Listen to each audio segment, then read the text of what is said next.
اسلام امن اور سلامتی کی علامت۔ ملا عبدالسلام ضعیف طالبان دور میں اسلام آباد میں امارات اسلامی افغانستان کے سفیر تھے۔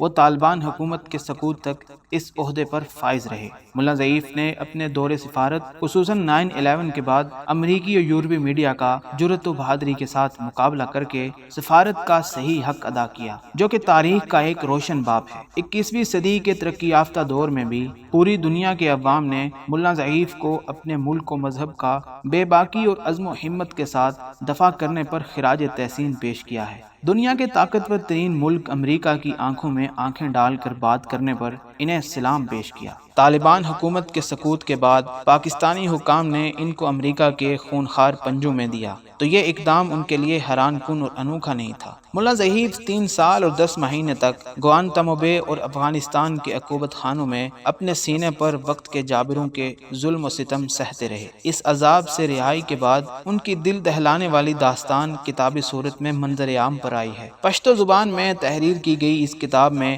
ایسے روح فرسا واقعات بیان کیے گئے ہیں جنہیں پڑھ کر دل دہل جاتا ہے۔ ان کی اس کتاب کی خاصیت یہ ہے کہ انہوں نے اسے بڑے ہی معروضی اور بے لاگ انداز میں تحریر کیا ہے۔ جہاں انہوں نے گوانتانامو بے میں تعینات سنگ دل امریکیوں کے مظالم کو صاف صاف بیان کیا ہے، وہاں اگر کسی امریکی فوجی افسر کا رویہ متاثر کن رہا تو انہوں نے اس کا اعتراف کرنے میں بھی کسی بخل سے کام نہیں لیا۔ بدنام زمانہ امریکی عقوبت خانہ گوانتانامو بے پچھلے کئی برسوں سے عالمی سطح پر جمہوری، قانونی، سیاسی حلقوں میں اور انسانی حقوق کے کارکنوں کی شدید تنقید کا نشانہ بنا ہوا ہے۔ گوانتانامو بے میں قیدیوں سے روا رکھے جانے والے مظالم کی کچھ جھلکیاں مختلف راویوں کی زبانی پہلے بھی سامنے آ چکی ہیں، لیکن سابق اہم اور ذمہ دار طالبان رہنما نے اس حوالے سے نہایت مفصل اور جامع کتاب تحریر کر کے ان پر تفصیلی روشنی ڈالی ہے اور امریکہ کے خونخوار چہرے پر پڑا نقاب اتارنے کی کوشش کی ہے۔ عبدالسلام ضعیف صوبہ قندھار کے ضلع پنجوائی میں ملا نور محمد کے ہاں جنوری 1967 میں پیدا ہوئے۔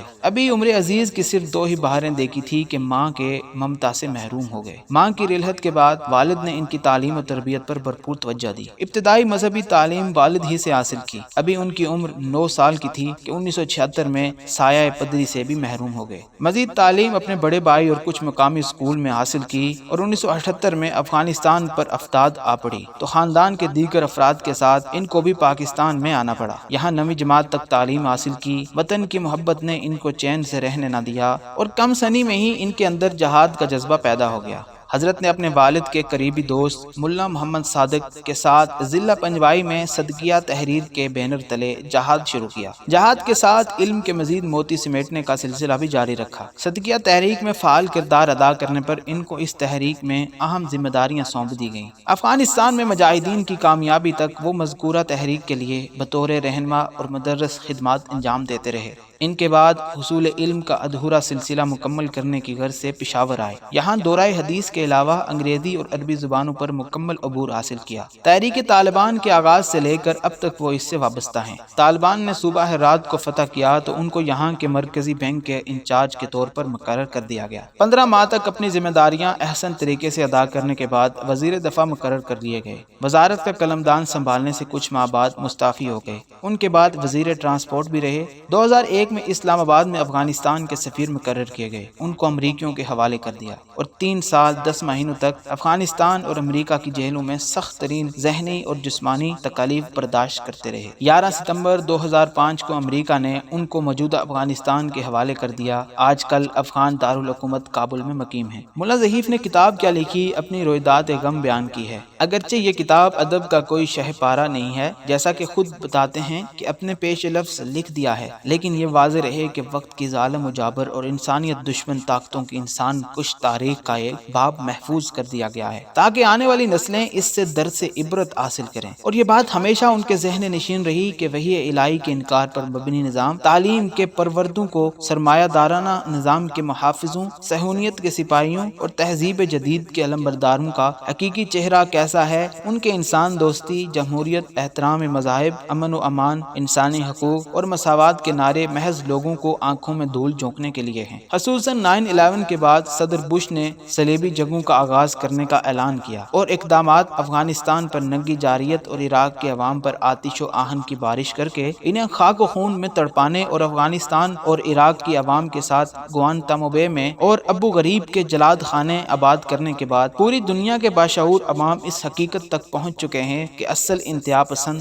دہشت گرد اور امن کے دشمن کون ہیں۔ امریکی قوم کی تاریخ انسانیت پر ظلم و ستم پر مبنی تاریخ ہے۔ ہیروشیما اور ناگاساکی پر ایٹم بم گرا کر لاکھوں انسانوں کو موت کے گھاٹ اتارنے والا امریکہ جنگ عظیم دوم کے بعد سے آج تک پوری دنیا کے لیے خطرہ بنا ہوا ہے۔ اس کی جنگی پالیسیوں اور افغانستان اور عراق پر جنگ مسلط کرنے کی وجہ سے آج 21ویں صدی میں جس طرح پوری دنیا کے عوام خوف زدہ ہیں، انہیں امن و سلامتی کے حوالے سے تحفظات و خدشات لاحق ہیں۔ اس سے پہلے ایسا کبھی نہ تھا۔ افغانستان سے روسی فوج کے انخلاء کے بعد امریکی دانشوروں نے اسلامی نظام کو سرمایہ دارانہ نظام کا حریف قرار دے دیا۔ اس کے خلاف باقاعدہ منصوبہ بندی شروع کر دی گئی۔ نیو ورلڈ آرڈر کے اعلان کے ساتھ ہی امریکی حکمران نے اسلام اور مسلمانوں کے خلاف کارروائیوں کا آغاز کر دیا۔ چنانچہ باقاعدہ سازش کے تحت عراق کویت تنازع کی آڑ میں مشرق وسطیٰ میں فوجیں اتار کر پورے علاقے کو کنٹرول کر لیا گیا۔ پھر 9/11 کے حادثے کا بہانہ بنا کر پہلے افغانستان میں طالبان حکومت کا خاتمہ کیا گیا، بعد میں عراق پر جارحیت کی گئی۔ امریکی عزائم تو ایران اور شام کو بھی نگل جانے کے تھے،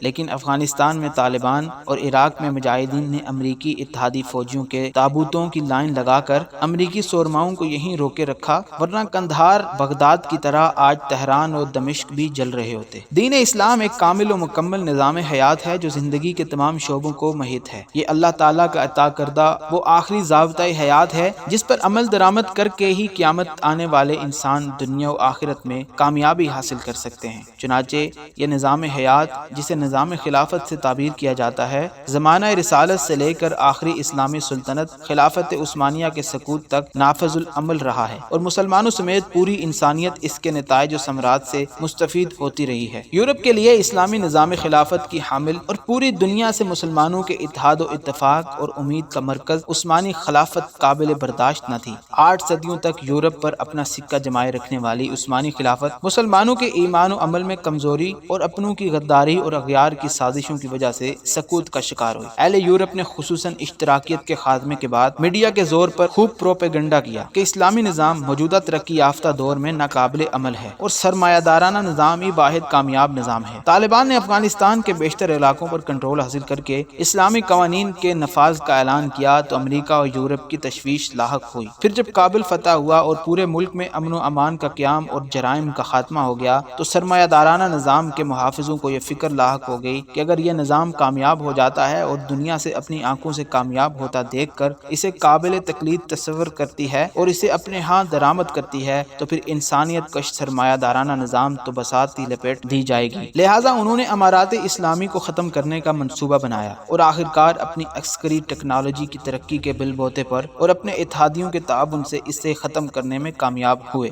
امریکہ نے اپنے امنواؤں کے تعاون سے ملا عبدالسلام ضعیف کو امارت اسلامی افغانستان کے سفیر ہونے کے جرم میں پہلے افغانستان پھر گوانتانامو بے کی جیلوں میں نہ صرف قید رکھا بلکہ ان پر ایسے ظلم ڈھائے کہ 21ویں صدی کا انسان ان کو پڑھ کر حیران رہ جاتا ہے کہ کیا اس ترقی یافتہ اور تہذیب جدید کے دور میں بھی کوئی قوم اس قدر انسانی اور صاف و اخلاق کے عاری ہو سکتی ہے کہ اپنے جیسے انسانوں کے ساتھ ایسا سلوک روا رکھے۔ ملا ضعیف کے اپنے اور دیگر قیدیوں کے ساتھ پیش آنے والے واقعات کو بہت ہی سادہ انداز میں تحریر کیا اور پوری دنیا خصوصاً عالم اسلام کے سامنے امریکہ اور ان کے ہم نواؤں کا خوفناک چہرہ پیش کر کے انہیں بیدار کرنے اور عالم کفر کا مقابلہ کرنے کی تیاری کی ترغیب دی۔